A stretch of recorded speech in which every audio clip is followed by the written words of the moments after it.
உனக்கு விரோதமாக பிரச்சனை பண்ணி உன்னை தொட்டிருக்கலாம். உனக்கு விரோதமாக மந்திரங்கள் செய்து உன்னை தொற்றிருக்கலாம்.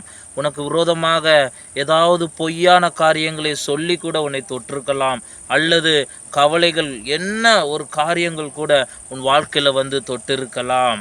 அது ஆண்டவராகிய இயேசு கிறிஸ்து சொல்லுகிறார், உன்னை அப்படிப்பட்ட விதமான காரியங்களால் தொட்டு கொண்டோ, கண்ணீர் வெடிக்க வைத்து கொண்டோ, உன்னை துக்கப்படுத்தி கொண்டோ, உன்னை கவலைப்படுத்தி கொண்டோ, அல்லது உன் மேலே பொய்யாக சொல்லி கொண்டோ இருக்கலாம். அப்படி இருக்கிறவர்களுக்கும் உங்களுக்கும் ஆண்டவராகிய இயேசு கிறிஸ்து சொல்லக்கூடிய காரியம் என்னவென்றால், உன்னை தொடுகிறவர்கள் தேவனின் கண்ணின் கருவிலியை தொடுவதற்கு சமம். அதனால் சோர்ந்து போகாதீங்க.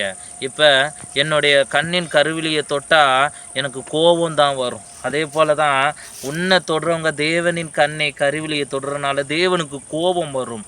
தேவன் கோபப்பட்டா அந்த மனிதர்கள் தாங்க மாட்டாங்க. ஏனென்றால் அவர் பட்சிக்கிற அக்கினி உள்ளவர். அல்லேலூயா. அவரை தொடுகிறவர்கள் எல்லாருமே என்ன ஆவாங்க என்பது உங்களுக்கு நன்றாக பரிசுத்த வேதாகமத்திலிருந்து தெரிந்திருக்கும்.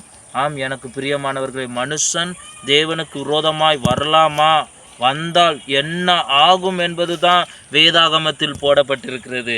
அப்படி உனக்கு விரோதமாய் வருகிறவர்கள் தேவனுக்கு விரோதமாகவே வருகிறார்கள் என்பதை ஒருபோதும் மறந்துவிடக்கூடாது. அவர்களும்